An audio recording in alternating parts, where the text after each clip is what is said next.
오늘 우리에게 주신 하나님의 말씀 누가복음 22장 35절로 46절 말씀입니다. 생명샘가 10월 17일 금요일 말씀 아버지의 원대로 되기를 원하나이다. 함께 읽겠습니다. 그들에게 이르시되 내가 너희를 전대와 배낭과 신발도 없이 보내었을 때에 부족한 것이 있더냐 이르되 없었나이다. 이르시되 이제는 전대에 있는 자는 가질 것이요 배낭도 그리하고 검 없는 자는 겉옷을 팔아 살지어다. 내가 너희에게 말하노니 기록된 바 그는 불법자의 동류로 여김을 받았다 한 말이 내게 이루어져야 하리니 내게 관한 일이 이루어져 감이니라. 그들이 여짜오되 주여 보소서 여기 검 둘이 있나이다. 대답하시되 족하다 하시니라. 예수께서 나가사 습관을 따라 감람산에 가시매 제자들도 따라갔더니 그곳에 이르러 그들에게 이르시되 유혹에 빠지지 않게 기도하라 하시고 그들을 떠나 돌 던질 만큼 가서 무릎을 꿇고 기도하여 이르시되 아버지여 만일 아버지의 뜻이거든 이 잔을 내게서 옮기시옵소서. 그러나 내 원대로 마시옵고 아버지의 원대로 되기를 원하나이다 하시니 천사가 하늘로부터 예수께 나타나 힘을 더하더라. 예수께서 힘쓰고 애써 더욱 간절히 기도하시니 땀이 땅에 떨어지는 핏방울 같이 되더라. 기도 후에 일어나 제자들에게 가서 슬픔으로 인하여 잠든 것을 보시고 이르시되 어찌하여 자느냐 시험에 들지 않게 일어나 기도하라 하시니라. 아멘. 사람이 우리 성도가 신앙생활하고 살다 보면 시험에 드는 때가 있어요. 많은 시험들이 있겠으나 그 시험 가운데 오늘 말씀에 있대요. 유혹이라고 하는 시험이 있어요. 그러면 그 시험은 왜 일어날까 하면 사실 내 뜻과 하나님의 뜻이 충돌되어지기 때문에 그러는 거예요. 내 뜻은 이러한데 하나님께서는 이거를 기뻐하지 않을 것 같은 거예요. 나는 이거를 꼭 행하고 싶은데 이거를 붙들고 싶은데 이것을 이루고 싶은데 하나님께서는 그것이 아니라고 말씀하시는 것 같아요. 그럼 충돌이 일어나는 거예요. 부담스럽기도 하고. 그러면 대개의 사람들은 어떤 방법을 취하느냐? 선 조치 후 보고를 하게 되어지죠. 하나님 앞에 분명히 이거 하나님께서 반대하실 거야. 하나님께서 하지 말라고 하실 거야. 그거 받지 말라고 할 거야. 그러니까 여러 가지 이유로 하나님께서 보통은 알아요. 이게 하나님의 뜻인지 아닌지. 자기의 욕심이 있기 때문에 확인하고 싶은 마음인 거죠.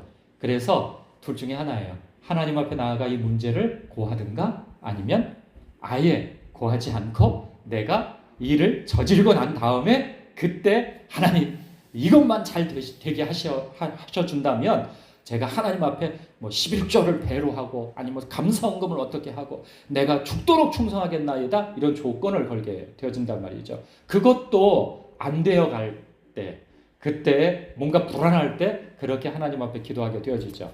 근데 주님께서는 그렇게 기도하지 않으셨어요. 오늘 말씀을 보니까 주님께서 기도에 좋은 모본을 보여주세요.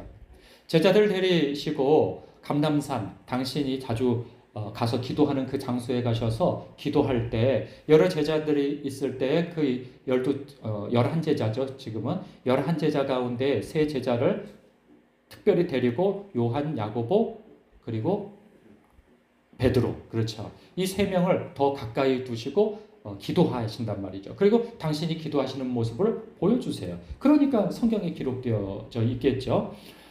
그래서 예수님께서 마태복음 쪽에 보면은 3번이나 예수님께서 기도하신단 말이에요. 땀방울이 핏방울이 되도록 기도하셔요. 그리고 제자들에게 너희들은 이곳에서 기다리라. 이 말씀은 기도하라는 뜻이었어요.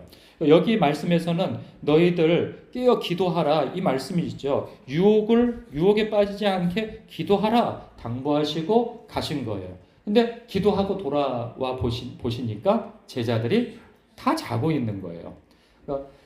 예수님께서는 알고 있어요. 그들이 나중에 시험을 당할 것에 대해서. 근데 그들은 시험 당할 것에 대해서 아직 모르고 있는 것 같아요. 그러니까 이전에 베드로가 호언장담하잖아요. 주여 다른 사람이 다 배신하여도 나는 배신하지 않겠나이다. 내가 당신을 지키겠나이다. 라고 그렇게 나서서 이야기까지 한단 말이죠. 그때 예수님께서 네가 그러하냐? 오늘 닭 울기 전에 네가 3번 나를 부인하리라. 모르는 거예요. 자기가 어떤 상황에 처해야 할지. 우리들도 다 마찬가지예요. 난 지금 그렇게 특별히 시험 당할 게 없는데, 유혹이 없는데, 이런 생각 가질 수 있어요. 제자들도 그때 그 생각을 하고 있었어요. 나는 지금 오히려 기대가 되어지는데, 오히려 신뢰가 되어지는데, 왜? 그들은 다 예수님께서 당신이 붙잡혀가서 죽으실 것에 대한 말씀을 하셨음에도 불구하고 제자들은 딴 생각을 하고 있었어요.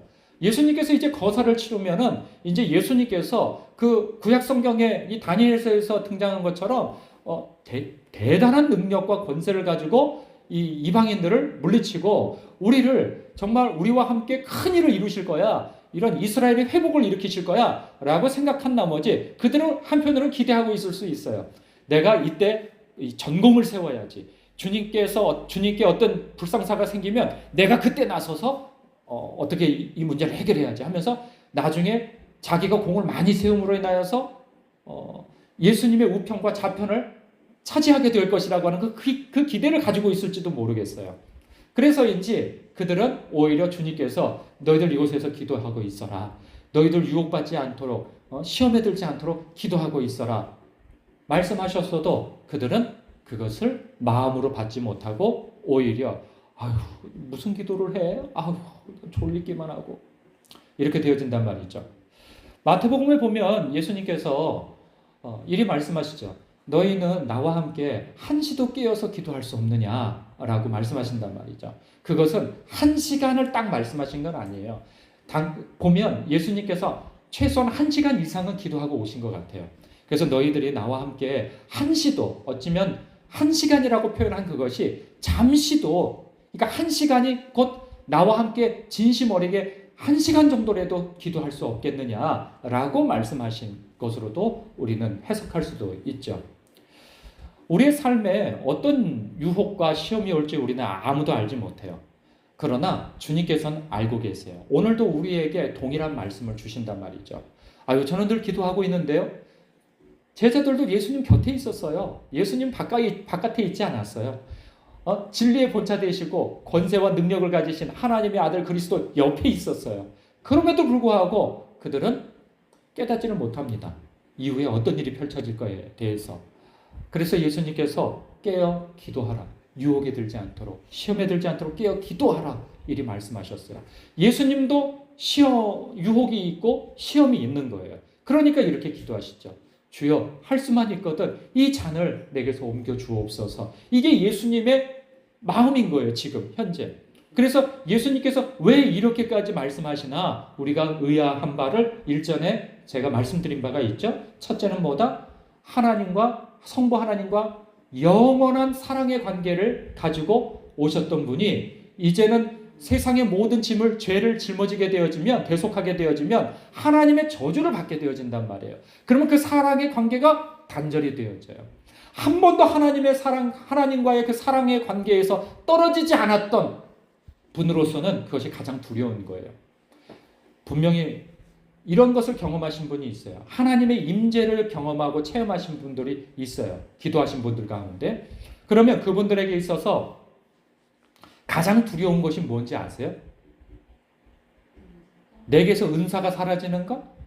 내가 어디 병이 나는 것? 내 재물을 잃는 것? 물론 그런 것들도 두려움이 있겠죠. 그러나 가장 큰 두려움은 무엇이냐? 내게서 하나님의 임재가 가려지든가 하나님의 임재가 내게서 떠나가는 그것을 가장 두려운 것으로 여긴단 말이죠.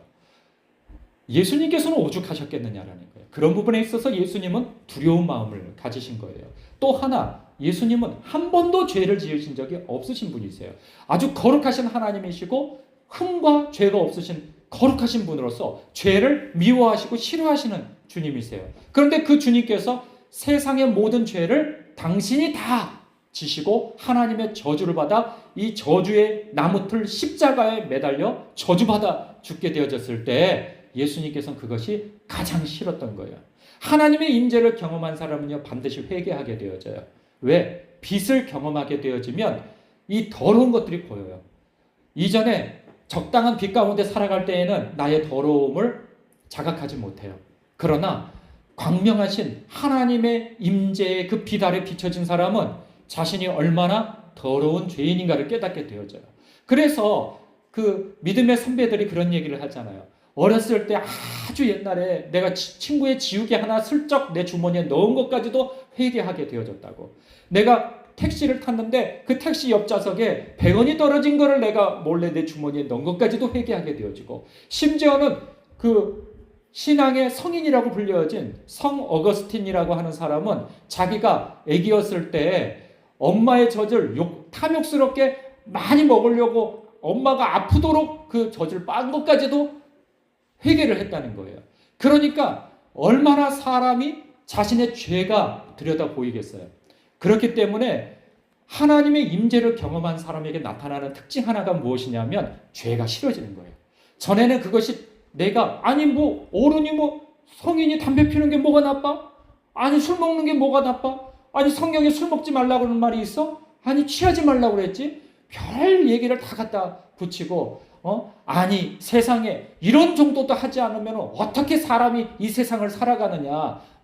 아니 세상은 교회와 다릅니다. 적당히 편법도 하고 적당히 해야 이렇게 세상도 살아가는 것이지 하면서 자신의 죄를 깨닫지 못해요. 그러나 하나님의 임재를 경험하면 그 빛 가운데서 내가 얼마나 큰 죄인인가를 깨닫게 되어져요. 그리고 죄를 싫어하게 되어져요. 이전에 좋아서 탐닉했던 그 죄들을 이거 하나님께서 싫어하신다 라는 것을 깨닫고 그냥 내 영혼이 거부를 해요. 그것을.